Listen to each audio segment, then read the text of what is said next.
Hi everybody, welcome to 5 Minute Ministries.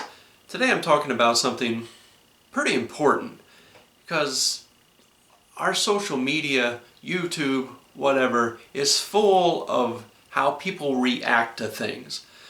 And I'm not just talking about the react videos where someone shows something and then they respond to a music video or a movie or something that's trending. I'm talking about how we respond in everyday life.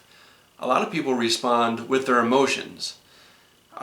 Someone will say something, or someone will accuse you of something, or someone will walk up and say, hey, I need you to do this, or I don't like the way you did that. And a lot of times our first response is defense. We're ready for a fight. We're ready to defend ourselves. Well, Jesus had a different perspective. In Matthew 5, he talks about how we are to respond to people. And I'll just give you a paraphrase rundown of things. Matthew 5, 38 to 48 talks a lot about how we are to respond to people. Now, Jesus said, if someone slaps you on one cheek, offer the other. If someone demands your cloak, give them your coat. If someone compels you to walk a mile, go 2 miles.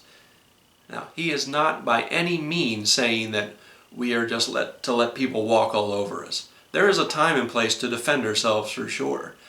But our immediate reaction is not to be ready for a fight. We're not to go back at these people and get in their face too. We're supposed to respond in a certain way. Now, a lot of people, you run out of cheeks eventually. Well, Jesus is, in a lot of times, in a lot of ways, used extremes to get his point across. Jesus also said, if your eye offends you, pluck it out and cast it from you. It's better for one part to, you be without one part than to suffer the whole body eternity in hell. Now, he is using an extreme. He's not saying just to let people slap you around. He's not telling you to let people steal from you or to do more than you're supposed to do. Sometimes you are supposed to do more than you're supposed to do, but that's another lesson. No, he's talking about how you react to people. Because if you read further down and you put these verses in context, he also says, pray for those who despitefully use you. He says to love your enemies. It was a foreign concept. It's a foreign concept even today. People just don't understand that. Love your enemies? Love those who hate you? How are we supposed to do that? Well, that's supposed to be our first reaction. Our first reaction is to show them love, kindness, and respect, even if they're not being that way to us. Of course, I don't know where that cutoff point is. We are supposed to be defending ourselves. That is up to you and the Holy Spirit, mostly the Holy Spirit. But our first reaction should be love. Love has to be first of all. And it should be our way of life. Someone comes, you said this and you did that. Our first thing is, well, I'm sorry that offended you. Please forgive me. That should be first.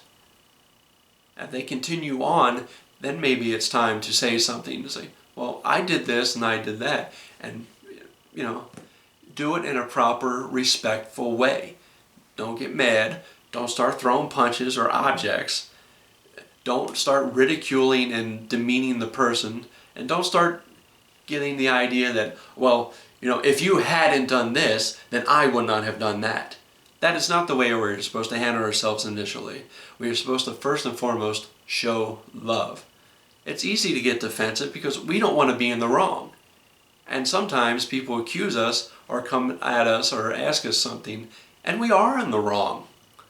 And if we are in the wrong, we are to humble ourselves and admit it. How we respond is very important because if you look at even how Jesus responded to people, he didn't defend himself, he just told them the truth. Even on the cross, he's asking them to forgive those who are wronging him. His response was always love first. And he wanted to make sure others were doing the right thing. And we are, as his followers, supposed to do the right thing. It's in our nature to get defensive and want to fight back. And we are even taught that in our society. Don't take anyone's nonsense. Don't let them point your finger at you. Even if you're wrong, stand up for yourself. Stand up for your rights. Well, unfortunately, we let our rights overrule what is right. And we are always supposed to do what's right. This has been 5 Minute Ministries, and I'll see you next time.